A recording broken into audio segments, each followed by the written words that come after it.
Olá, irmãos, tudo bem com vocês? A paz de Cristo para todos. Paz e bem, meus irmãos. Hoje a gente está aqui para falar a respeito de um perfil do Facebook, uma página chamada Provocações Filosóficas, né? Lá tem uma postagem que está sempre rodando Na na internet. internet, né?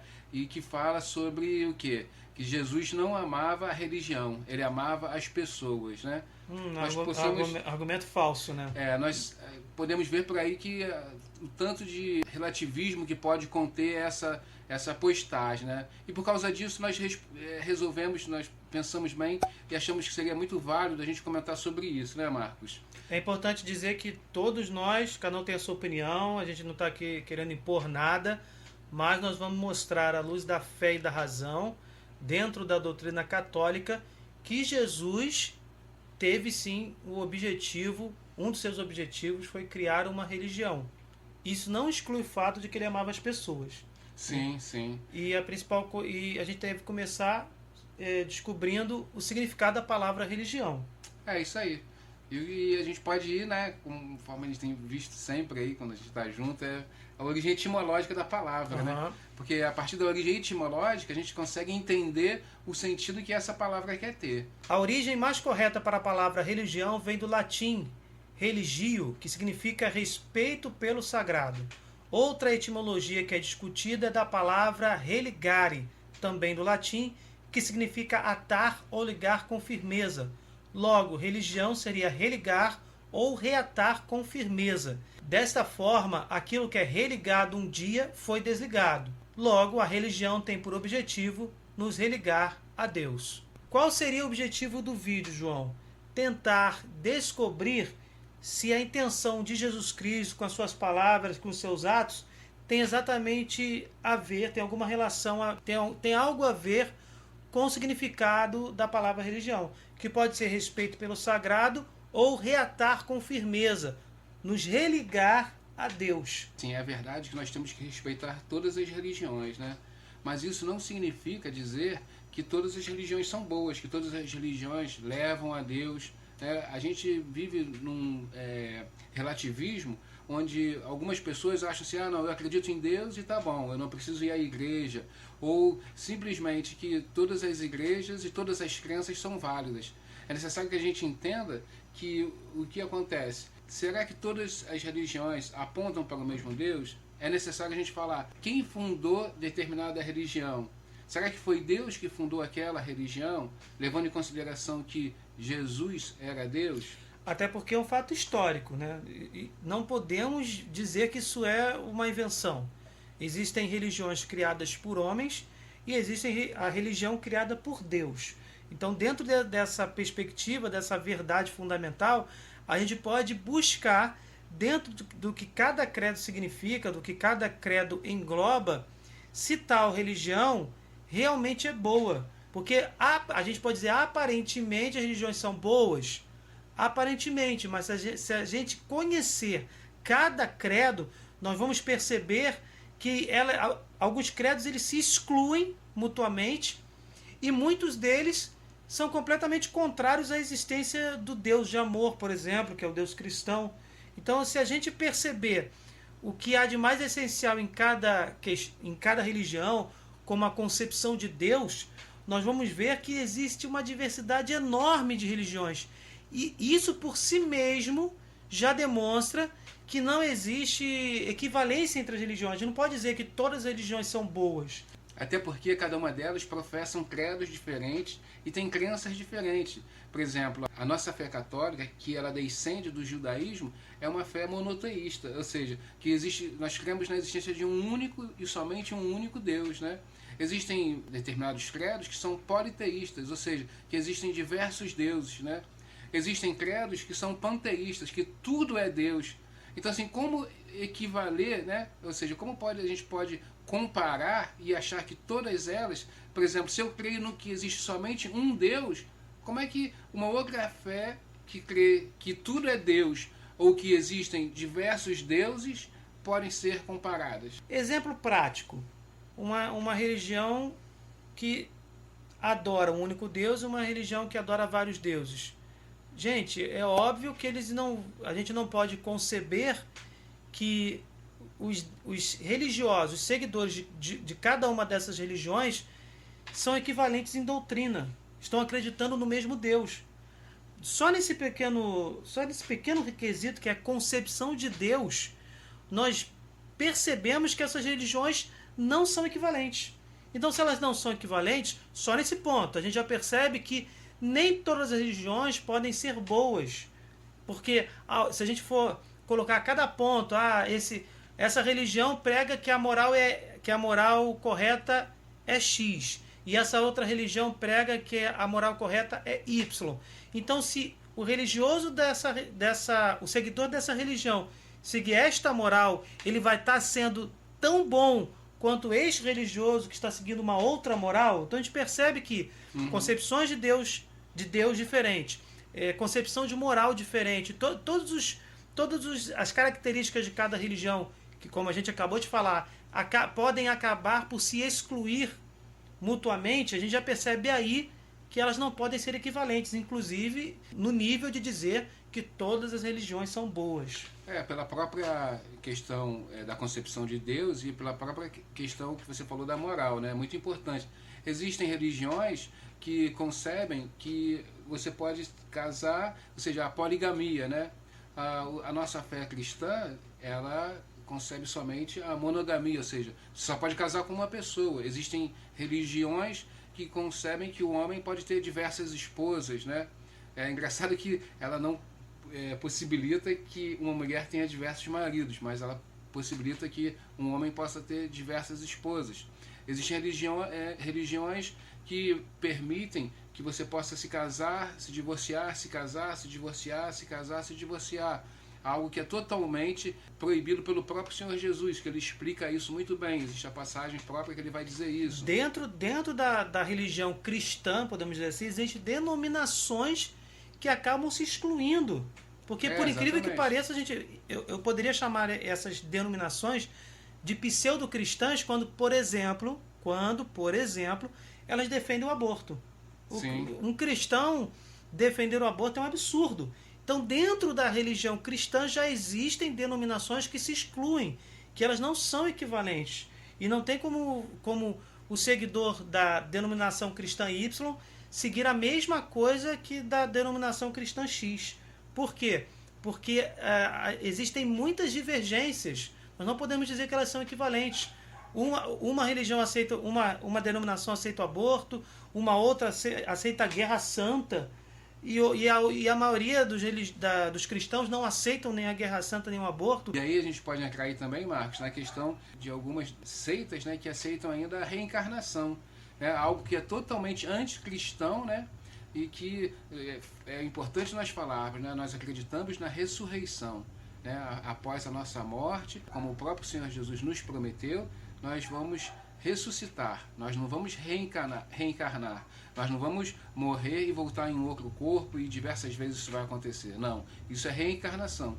Nós não cremos nisso e a própria Sagrada Escritura ela vai se encarregar de falar muito bem, explicando que isso não acontece, né? A pergunta é, como que uma fé que defende a ressurreição e uma outra fé que defende a reencarnação, elas podem ser equivalentes ou podem ser as duas boas se elas defendem coisas que são contrárias. Que se excluem, que né? se excluem uma da outra, né? Então, assim, não há como dizer que todas são boas, né? Porque existe essa contradição. Em resumo, né? Com quem está a verdade? E a verdade não pode estar com todos, até porque dentro de uma mesma religião, como a gente acabou de falar, denominações se excluem. Imagina em relação às religiões realmente, que elas realmente se excluem, desculpem a redundância. Logo, não podem ser boas todas as religiões. E a grande colocação que a página lá do Facebook, lá da Provocações Filosóficas, fala: Jesus amava as pessoas, não amava a religião. Será que isso é verdade? Será que Jesus não amava a religião? Em primeiro lugar, é importante a gente compreender e entender que Jesus, ele era religioso, ele era judeu, ele cumpria todos os preceitos da sua fé. Isso é bíblico. Isso é bíblico. Não é invenção nossa, a gente está defendendo nada isso vai ser abstrato, descrito, né? descrito em toda a história da salvação, em toda a história do Evangelho. Ele vai cumprir os preceitos. Quando ele nasceu, Maria e José vão levar ele no templo para apresentar. Depois, a subida deles a Jerusalém, no templo, que ele se perde lá, ou seja, para a Páscoa. Depois, novamente, o momento mais importante, no momento da sua morte, ele está voltando para Jerusalém para quê? Ou seja, para celebrar a Páscoa. Então, ele celebrava todos os cultos da sua fé. Então, Jesus era extremamente religioso. Ele amava a sua religião. Cumpridor dos preceitos da religião judaica. Exatamente. Completamente. Né? Então, assim, falar que ele não amava a religião é uma contradição e, principalmente, Marcos, assim, eu acho que é não compreender a história de Jesus. E né, o significado, na Sagrada Escritura. E o significado realmente da religião, o que ela significa. Por isso a gente colocou logo no início o significado da palavra. Jesus Cristo realmente cumpria os preceitos da religião em que ele estava inserido, que era a religião judaica. Será então que Jesus quis fundar uma religião? Será que os apóstolos eles tinham noção de que eles estavam formando uma religião? Será que esse era o desejo de Jesus? Para que ele estava formando essa religião? O tempo está cumprido e é chegado o reino de Deus. Arrependei-vos e crede no Evangelho. Esse convite à conversão que Jesus nos faz tem tudo a ver com o princípio da religião. Porque ele tá convidando as pessoas a mudarem de vida, a mudar o seu comportamento, segundo os preceitos de uma religião que ele está para inaugurar. Por quê? Ele poderia continuar como judeu, mas os sacerdotes, enfim, as autoridades da religião judaica rejeitaram Jesus Cristo. Então ele precisou fundar uma nova religião e com isso ele clama para que as pessoas o sigam. E nesse chamamento essas pessoas precisam mudar de vida. Exatamente seguir os preceitos que esta religião está trazendo agora. Sim, isso está muito claro, né? Até porque o próprio João vai falar, né? Ele veio para o que eram os seus e os seus não o receberam, né? Então daí exatamente Jesus ele começa a sua vida, né? A sua pregação e exatamente essa criação dessa nova religião, ela parte exatamente disso. Essa conversão que também a gente vai ver como metanoia, essa mudança de vida, eu compreendo principalmente o seguinte: chega de legalismo, né? Os fariseus eles pregavam exatamente o legalismo, ou seja, a lei pela lei. Você cumpre a lei e por você cumprir a lei, então você merece o reino dos céus. Ou seja, Jesus ele vem falar da lei do amor, né? Então essa lei do amor, que é essa conversão que Jesus nos chama para que a gente transforme o nosso coração de forma profunda, né? Não rasgai vossas vestes, mas rasgai o vosso coração. Exatamente, é um convite para que o homem mude de vida, abandone esse legalismo, que essa lei ela não seja cumprida apenas por temor dessa lei, por uma prática fria. Uma prática fria, e essa conversão ela convida o homem à lei do amor. E exatamente esse convite é que vai nos trazer essa noção de religião. Porque o segmento frio da lei de Deus não religava. Exatamente. Não produzia a verdadeira conexão, que a gente chama de religião. A verdadeira conexão entre o homem e Deus. Então Jesus Cristo estava convidando a todos a praticarem uma religação genuína. Ou seja, uma religião. A praticarem uma religião. Que vai nascer exatamente a partir de uma aliança, né? E a aliança a gente já compreende que é o nascimento, o surgimento de uma nova família de Deus, onde ele vai nos ensinar a chamar o seu pai de Pai Nosso, né?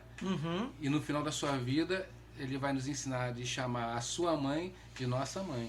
Quando Jesus diz que ele não foi enviado senão as ovelhas da casa de Israel, as ovelhas perdidas da casa de Israel, ele vem nos resgatar a todos, né? Ele vem para todos. E ele, nesse momento, ele vai falar assim, que ele é o bom pastor. Eu sou o bom pastor. O bom pastor é aquele que conduz as suas ovelhas, né? Presta bastante atenção que essa passagem ela é uma chave. Ele está assumindo exatamente o comando agora, a partir desse momento, que ele vai ser esse bom pastor que vai conduzir as ovelhas a um determinado lugar. Outra questão muito importante é exatamente quando ele, Marcos, ele vai escolher os apóstolos, né? ele, em um determinado momento, ele vai chamar 12 apóstolos, 12 homens, né? Que ele escolhe de uma maneira, eu diria, extraordinária, porque ele não escolhe os melhores, ele vai escolher um cobrador de impostos, ele vai escolher pescadores, né? É interessante tudo a ver com o que ele transmitia, né? De capacitar aqueles que são fracos, de reunir todos que estão precisando, inclusive dessa conexão com Deus, né? Por que, Marcos, você acha que ele escolhe os 12? Porque ele vai instituir o colégio apostólico. E por que ele vai instituir o colégio apostólico? Porque ele queria organizar uma instituição para que a verdade que ele estava transmitindo, que é o próprio Deus, pudesse ser preservada ao longo do tempo. Para que as pessoas que aprendessem sobre esta verdade pudessem mudar de vida, como a gente viu agora, ainda há pouco, na outra passagem, e pudessem fazer essa conexão coerente e profunda com Deus. Religião. Exatamente. Ele já sabendo até o que iria acontecer com ele, qual seria o fim dele, exatamente. Ele precisava durante 3 anos, ele conviveu com esses homens, ensinou esses homens, instruiu esses homens. Deu as instruções. Né? Deu as instruções, deixou aquilo que a gente pode falar de todo o munus apostólico, né, para aqueles homens. Para quê? Para que depois eles pudessem transmitir a verdade. Né, a verdade. E a gente vai ver que eles eram tão preocupados com isso que cada um apóstolo que depois ia morrendo, eles logo se preocupavam em colocar outro em seu lugar, através da própria sucessão apostólica. Então, daí vê a intenção de que era algo que foi criado e que tinha a intenção de se manter, de se perpetuar pelo tempo. Se prolongar ao longo do tempo. O número 12 refere-se às 12 tribos de Israel e manifesta o significado da iniciativa de congregar o povo santo de Deus, a Eclésia Tel.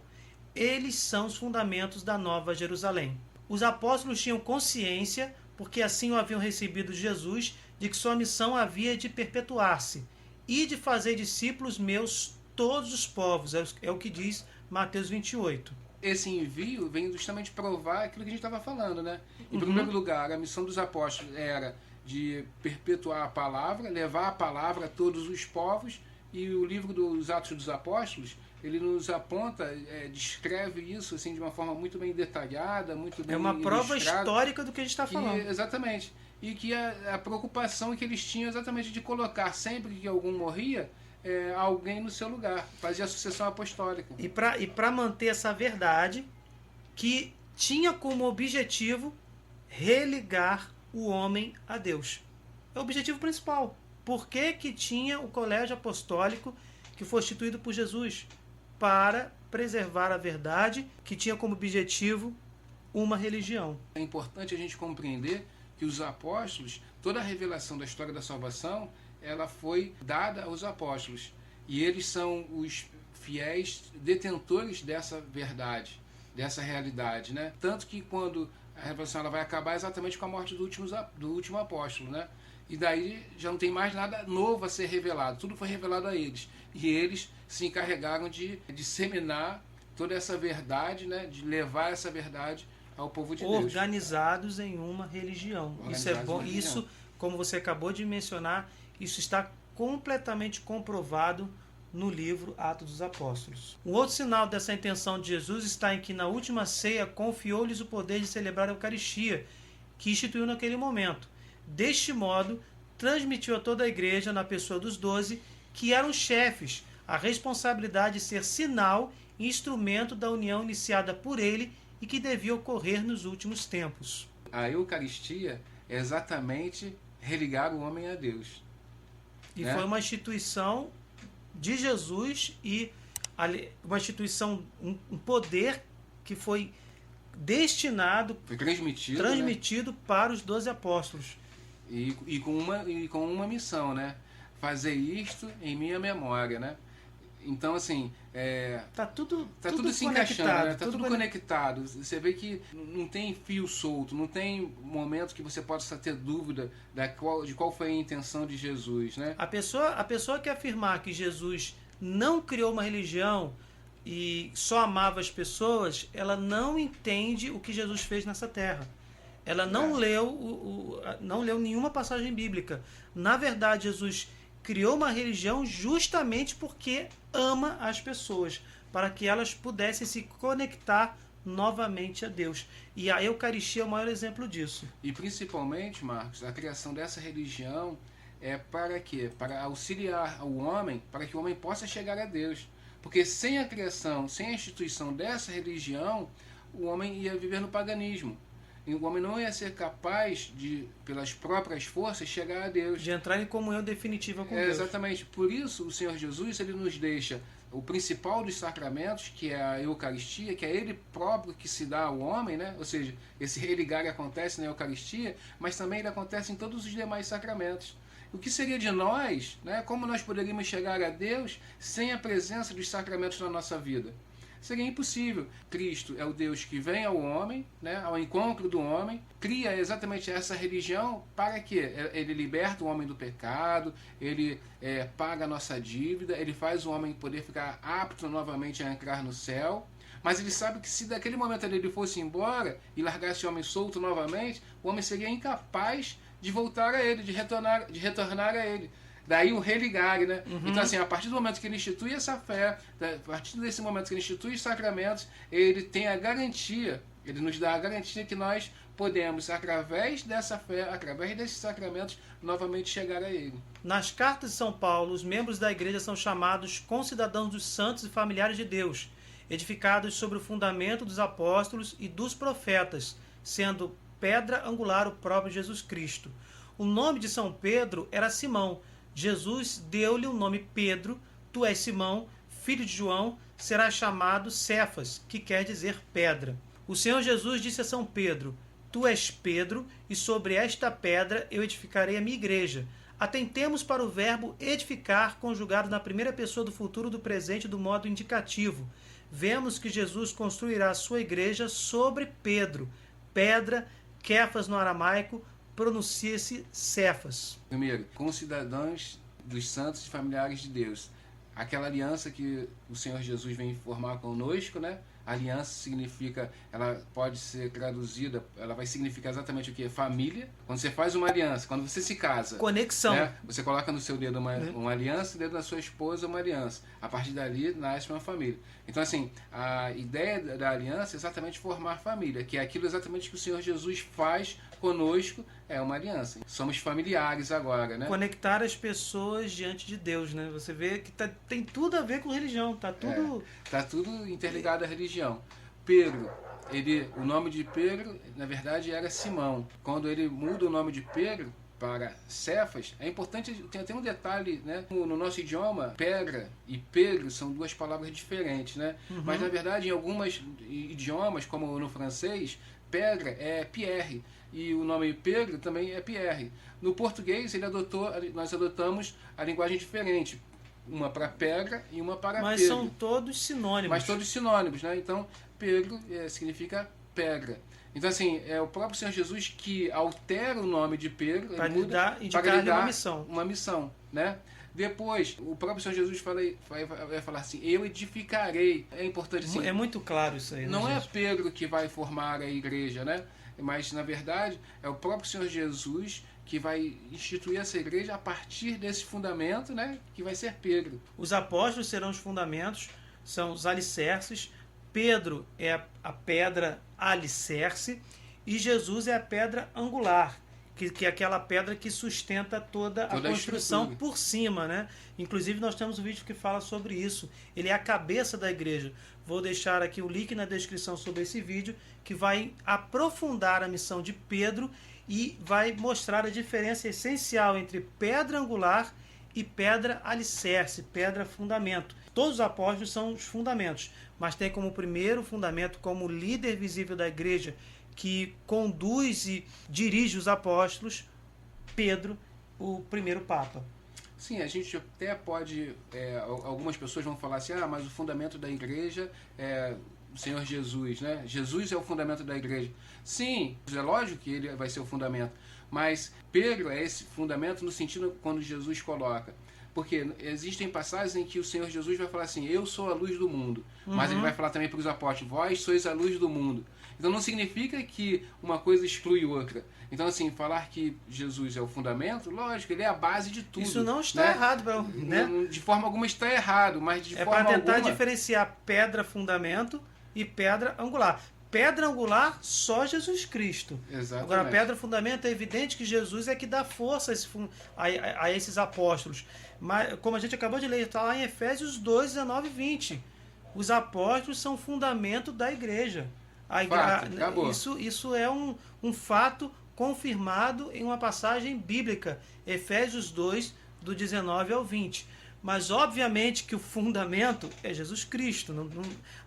Toda a fonte da verdade, a própria verdade, todos os sacramentos são alimentados pelo próprio Jesus Cristo, pelo Espírito Santo, pelo Espírito de Cristo. Aí nós não vamos falar, nós não vamos agora nos aprofundar em Santíssima Trindade, mas precisamos entender o que a passagem bíblica diz. Os apóstolos são fundamentos da igreja. Dizer o contrário é rasgar as páginas das Sagradas Escrituras. Eu te darei as chaves do reino dos céus. Tudo que ligares na terra será ligado nos céus, e tudo que desligares na terra será desligado nos céus. Na prisão de Pedro, a igreja orava por ele. Pedro então ficou detido na prisão, mas a igreja orava intensamente a Deus por ele. Nós verificamos nessas passagens de forma muito clara que Jesus deu autoridade, nesse caso aqui em Mateus 16, a Pedro, mas tem uma outra passagem que ele dá a todos os apóstolos, de ligar na terra, e o que eles ligarem na terra será ligado nos céus. Olha, obviamente esses apóstolos estavam sempre sendo assistidos pelo Espírito Santo, mas olha o comprometimento, a seriedade que Jesus tinha para com essa religião que estava sendo criada. E nós vemos também em Atos 12, de uma forma bem clara, de uma forma literal, a igreja orava intensamente a Deus por Pedro, que estava preso, que era o líder naquele momento. Ele era o líder, como a gente leu ainda há pouco, designado pelo próprio Senhor Jesus. Não sobra argumento para dúvida, né? Para dizer que não existia um projeto de Jesus Cristo em criar uma religião, em edificar a sua igreja. Isso é completamente ilógico, inclusive. Jesus transfere a sua autoridade aos apóstolos, em especial a São Pedro. Basta conferir. Mas Jesus, aproximando-lhes, disse: toda autoridade me foi dada no céu e na terra. E depois, e ensinai a todas as nações, batizai-as em nome do Pai, do Filho e do Espírito Santo. Ensinai-as a observar tudo o que vos prescrevi. Eis que estou convosco todos os dias, até o fim do mundo.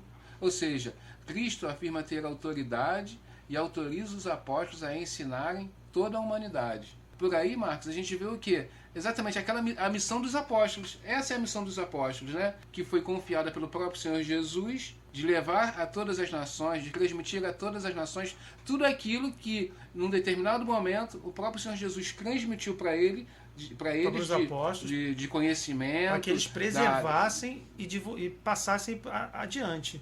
Então, como a gente pode dizer que ele não quis formar uma igreja? Como é que a gente pode dizer que ele não quis formar uma religião? Por quê? Porque ele passa um conteúdo para os apóstolos, e esse conteúdo ele pede para que os apóstolos levem a todas as nações. Com autoridade, né? Ele dá poder aos apóstolos e faz com que, e pede para que esses apóstolos levem esse poder, utilizem desse poder para todas as nações. Inclusive na administração dos sacramentos, que são o quê? São as pontes que fazem essa religação entre o homem e Deus. Quando a gente fala numa aula de crisma, numa palestra, o que significam os sacramentos, a gente fala, são pontes em que a graça de Deus chega até o homem, até o discípulo, até o cristão. Então, de forma muito clara, desde o momento em que Jesus institui o colégio apostólico, desde o momento em que Jesus edifica a igreja, deixa um líder, né, designa um líder e dá autoridade para os apóstolos, a gente percebe de forma muito clara, cristalina, que Jesus realmente tinha intenções e realmente criou uma religião. Existe uma organização por trás disso, né? Jesus transfere seu poder de pastor a Pedro, Era esta já a terceira vez que Jesus se manifestava aos seus discípulos, depois de ter ressuscitado. Tendo eles comido, Jesus perguntou a Simão Pedro: Simão, filho de João, amas-me mais do que estes? Respondeu ele: Sim, Senhor, tu sabes que te amo. Disse-lhe Jesus: Apacenta os meus cordeiros. Perguntou-lhe outra vez: Simão, filho de João, amas-me? Respondeu-lhe: Sim, Senhor, tu sabes que te amo. Disse-lhe Jesus: Apacenta os meus cordeiros. Perguntou-lhe pela terceira vez: Simão, filho de João, amas-me? Pedro entristeceu-se porque lhe perguntou pela terceira vez: Amas-me? E respondeu-lhe: Senhor, sabes tudo, tu sabes que te amo. Disse-lhe Jesus: Apacenta as minhas ovelhas. Em verdade te digo, quando eras mais moço, cingias-te e andavas aonde querias. Mas, quando fores velho, estenderás as tuas mãos, e outro te cingirá e te levará para onde não queres. Por essas palavras, ele indicava o gênero de morte com que havia de glorificar a Deus. E depois de assim ter falado, acrescentou: Segue-me. Daí, Marcos, a gente lembra que lá no início eu falei que essa passagem, determinada passagem era a chave? Que quando Jesus fala, eu vim para as ovelhas perdidas. Ele se designava como bom pastor, né? Então, Jesus, ele é o bom pastor que dá a vida pelas suas ovelhas. João, né? 10, 11.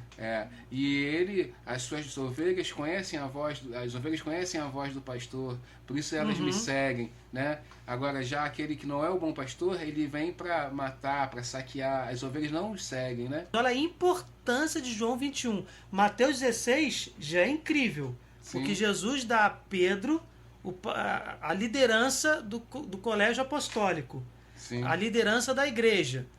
Esta passagem de João 21 coloca Pedro no lugar com a missão de pastor. Exatamente. Essa passagem ela vem justamente nos mostrar assim, muito clara, de uma forma muito evidente, que o próprio Senhor Jesus, que é o bom pastor, ele vem agora para Pedro e fala assim: Pedro, apacenta minhas ovelhas. Então, assim, nesse momento, a gente pode imaginar, né? O Senhor Jesus, ele pega o báculo de pastor e fala assim: Pedrinho, agora você vai conduzir o meu rebanho, você vai conduzir as minhas ovelhas. Ele diga: apacenta os meus cordeiros e apacenta as minhas ovelhas. Também no vídeo fala, né? Eu peço que vocês depois assistam esse vídeo, em que os cordeiros, na verdade, são os apóstolos, aqueles que vão representar Jesus, que é o Cordeiro de Deus por excelência, e as ovelhas somos nós, os fiéis, os cristãos. Vemos aqui claramente, mais uma vez, evidências cristalinas, eu não tenho outra, né? Cabais de que Jesus criou uma religião. E exatamente por criar uma religião, ele amava as pessoas. E ele, o bom pastor, transfere exatamente esse poder de pastor para Pedro, que vai ser o líder da nossa igreja, né? E o Papa da nossa igreja, hoje, nosso Papa Francisco. E agora nós estamos aqui com 2 trechos de documentos da igreja que mostram, que explicam por que as religiões não são equivalentes entre si. Professa o Sacro Sínodo que o próprio Deus manifestou ao gênero humano o caminho pelo qual os homens, servindo a ele, pudessem salvar-se e tornar-se felizes em Cristo. Cremos que essa única verdadeira religião subsiste na Igreja Católica e Apostólica, a quem o Senhor Jesus confiou a tarefa de difundi-la aos homens todos, quando disse aos apóstolos: e depois e ensinai os povos todos, batizando-os em nome do Pai, do Filho e do Espírito Santo, ensinando-lhes a guardar tudo quanto vos mandei. Por sua vez, estão os homens todos obrigados a procurar a verdade, sobretudo aquela que diz respeito a Deus e à sua igreja, e depois de conhecê-la, a abraçá-la e praticá-la. Esta é a única igreja de Cristo que no símbolo professamos una santa católica e apostólica, e que o nosso Salvador, depois da sua ressurreição, confiou a Pedro para que ele a apacentasse. Acabamos de falar isso. Encarregando-o, assim como aos demais apóstolos, de a difundirem e de a governarem, levantando-a para sempre como coluna e esteio da verdade. Esta igreja, como sociedade constituída e organizada neste mundo, subsiste na Igreja Católica, governada pelo sucessor de Pedro e pelos bispos em comunhão com ele, ainda que fora do seu corpo se encontrem realmente vários elementos de santificação e de verdade. elementos que, na sua qualidade, dons próprios da Igreja de Cristo, conduzem para a unidade católica. Nós vemos que todos os dois documentos da Igreja, né, falam bem claramente aquilo que nós conversamos no decorrer do vídeo inteiro, né? A única coisa que a gente pode atentar, quando a Lumen Gentium, né, que foi o último documento, que ela vai falar assim, una, santa, católica e apostólica, né? A nossa igreja é una. Por que nossa igreja é una? Porque a unidade da igreja, a unicidade da igreja, ela está diretamente ligada à unicidade de Deus. Se temos somente um Deus, então esse Deus vem até nós e funda a sua igreja, ele não funda mais do que uma igreja, ele funda uma única igreja, né? Então a unicidade da igreja, ela está ligada diretamente à unicidade de um só Deus, a unidade de Deus, né? E que já demonstra que as religiões não podem ser equivalentes entre si, porque uma religião professa vários deuses, a outra professa um outro Deus que não seja o cristão. Exatamente. Então não existe equivalência. A nossa igreja é santa. Olha, a nossa igreja é santa, nós podemos falar por 3 motivos. Primeiro, pelo seu fundador, o próprio Senhor Jesus, que é Deus, né? Então, se Deus é santo, se Jesus é Deus e Deus é santo, então a igreja é santa. A igreja é santa pela sua fonte, que é o próprio Deus Pai, né? A fonte da igreja é o próprio Deus Pai. E a igreja é santa pela sua alma, o Espírito Santo. Então, a santidade da igreja, ela está diretamente ligada à unidade da Trindade. É santa pelo seu fundador, é santo pela sua fonte e é santa pela sua alma. A Trindade presente na igreja. A nossa igreja ela é católica, né? Porque católica significa universal. Mas ela não é universal porque ela está em todo mundo. Ela é universal porque ela é para todo mundo. Para todos se religarem a Deus. Quando o Senhor Jesus vai falar para os apóstolos, vai dar ordem aos apóstolos, vão a todas as nações, né? Ensinai a todas as nações, batizai a todos em nome do Pai, do Filho e do Espírito Santo. Então, católica exatamente por isso. E apostólica, por quê? Porque foi fundada, né, nesse fundamento, podemos falar 12 colunas, que são os apóstolos. O Senhor Jesus realmente quis fundar a sua igreja. E o documento também diz que existem, nas outras denominações cristãs, elementos de santificação de verdade. O que está querendo dizer aqui é que na Igreja Católica subsiste todos os elementos. Isso é importante que se diga. Nós não podemos aqui nos furtar a verdade. Isso não quer dizer que não podemos ter um diálogo fraterno com cristãos de outras denominações e, nesse diálogo, inclusive, mostrar a verdade, conversarmos, partilharmos essa verdade. Chega, né? Acho que basta da gente criar esse ranço, essa coisa que nos divide, que nos separa, né? Somos cristãos, adoramos o mesmo Deus, o Deus de Abraão, de Isaac e de Jacó. Seguimos o mesmo Cristo, né? Nosso Senhor e Salvador. Existem divergências? Existem divergências. Mas existem muito mais coisas que nos unem do que nos separam. Isso não quer dizer que a gente vá deixar de professar as verdades católicas que Jesus ensinou. Mas isso também não quer dizer que a gente não possa entrar em fraternidade e procurar conversar, tirando essas dúvidas e criando a unidade tão sonhada por Jesus Cristo em João 17, onde Jesus pede, da mesma forma que ele é uno com o Pai, ele pede que todos nós sejamos perfeitos na unidade. Eu peço que nossos irmãos de outras denominações que estão assistindo este vídeo meditem sobre João 17, porque é muito importante. Todos nós precisamos meditar sobre a unidade da igreja.